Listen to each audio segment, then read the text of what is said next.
Hello, welcome back to my channel. My name is Carly Stevens, and this is Carly Stevens Books for all things writing, publishing, and indie author life.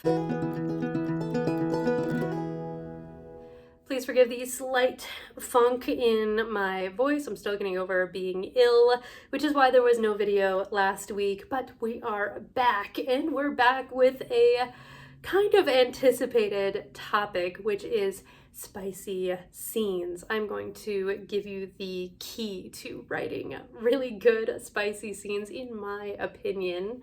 That means, of course, that this is a video with more adult themes to it. A lot of the videos that I have on here are geared toward, all ages. I was a high school teacher for a long time, and so that is usually in the back of my mind, is this age appropriate for high school? This particular video is not going to be. So if you are under 18, I would skedaddle out of here. And everybody else, if you want to know how to write a really compelling spicy scene, and not only that, but a compelling spicy romance, then stick around. The key, in my opinion, is not a thesaurus of naughty words. It isn't the choreography of what's going on. It's layers of vulnerability. Let me talk about what I mean. So it's been a few years since Brené Brown's TED Talk and her books have gone viral about the importance of vulnerability and things like that. But if you want to take a look at that, she very eloquently describes vulnerability as a concept that, in a way that I thought was really interesting. What I mean about vulnerability in terms of spicy scenes is that there are lots of ways to be vulnerable with, another person, with a partner, or what have you. So let's go through a few of those. I mentioned that it's layers of vulnerability that are going to make your spicy scenes and your spicy romance particularly compelling, not just one type. So we'll start with the most obvious, and that is sort of a physical vulnerability, whether that is like in my pen name, right? Zora Fox, who writes the spicy romantasy, whether that is just having a physical relationship at all. Maybe that is the thing that it, makes the character feel vulnerable. It's not something that they have necessarily done before. So it could be just, the act of, being naked or whatever that is that vulnerability. It could be something a little bit more specific. So in Storm and Sanctuary, for example, the female main character is running from a very dangerous situation. She's always grown up in, around violence and things like that. So even as she is, being intimate with a partner, she's fine with it until she fears losing control, reaching that moment of loss of control, because that is, making her vulnerable. When you're vulnerable, you are exposing yourself to the possibility of being hurt, whether that is, just in general, being with another person, or if that's the moment of, loss of control. I'm keeping things nice, and I still have that high school teacher within me that is preventing me from being more explicit, but you all know what I'm talking about. If you read my books, they are very explicit.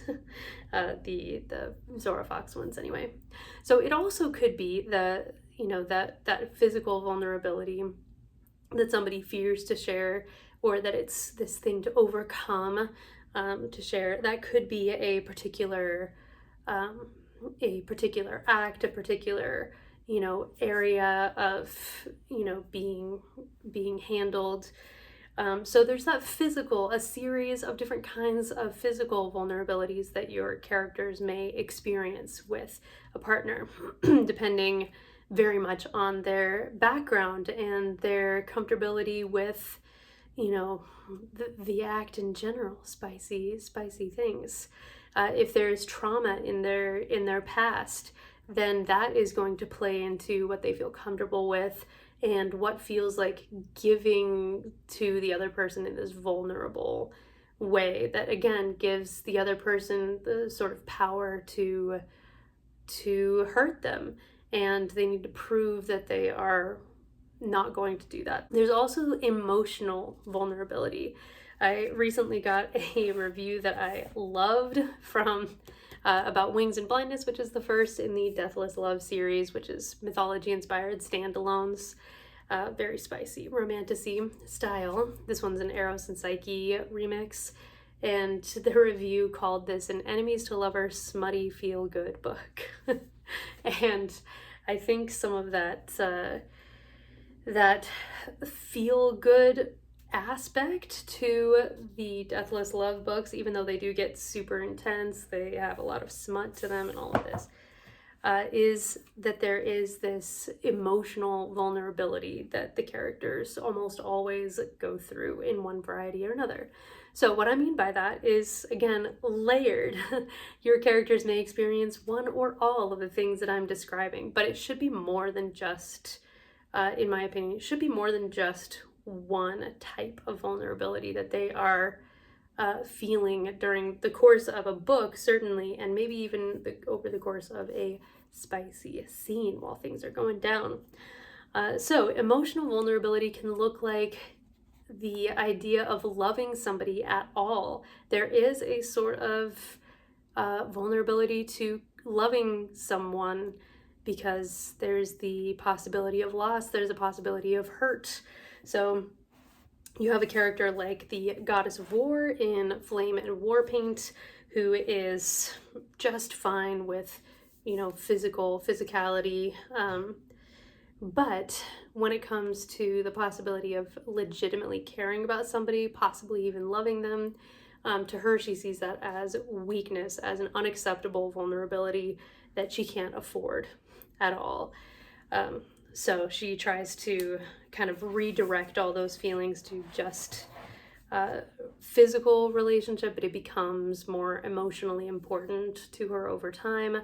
And, so it's that vulnerability of falling in love in general.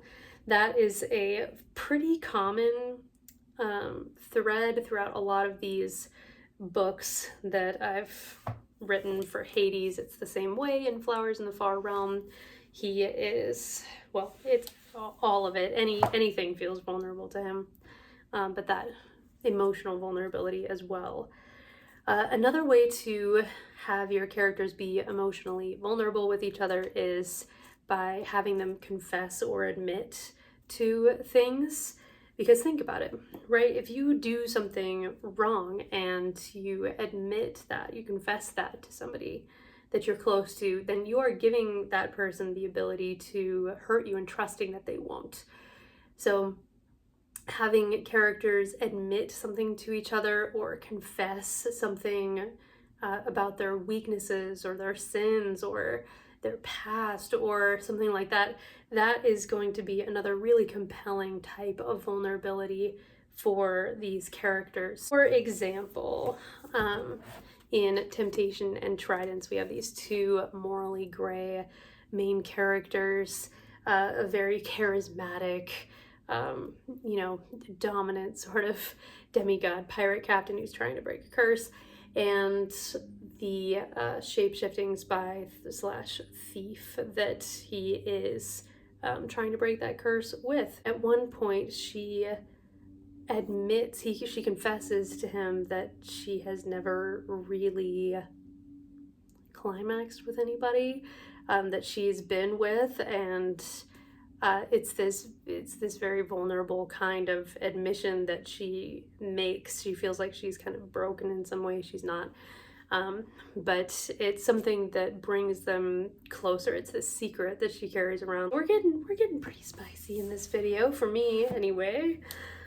So any sort of admission of that, Hades also admits to Persephone in this, that he's extremely dangerous. He's done these terrible things. He has a dark and dangerous shadow self that is no joke.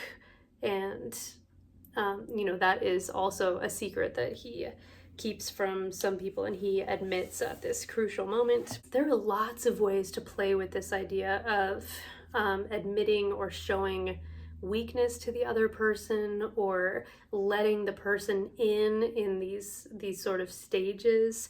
So I made a list of just miscellaneous ways that your characters could be vulnerable with each other. There could be this new threshold, this new level of closeness.